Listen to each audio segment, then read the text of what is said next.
Улсын хурлын дарга Бямцогт нэгдсэн үндэсний байгууллагын хүний эрхийн дэд комиссар Volker Türk-ийг хүлээн авч уулзлаа. Хүний эрхийг хамгаалах чиглэлээр хийж хэрэгжүүлж байгаа эрх зүйн бодлого цаашлаад парламентын цэцэглэлийг бэхжүүлэх чиглэлээр санал солилцлоо. Уулзалтынханд улсын хурлын дарга Бямцогт нэгдсэн үндэсний байгууллагын хүний эрхийн дэд комиссар Монгол улсад 26 жилийн дараа зочилж байгааг талархан хүлээн авч байгаагаа илэрхийлжээ.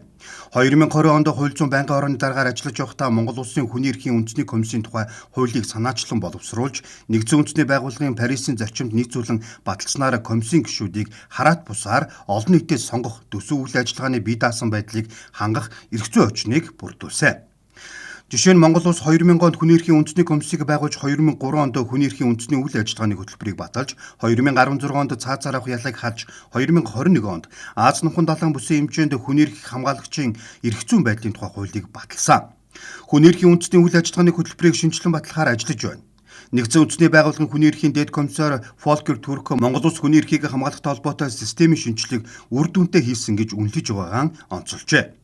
Хүн амын талыг эзэлж байгаа эмэгтэйчүүдийн оролцоо парламентын түвшинд Азийн дундаж 21.2%-аас дээш, дэлхийн дундаж болох 26.9% төгссөнийг онцоллоо.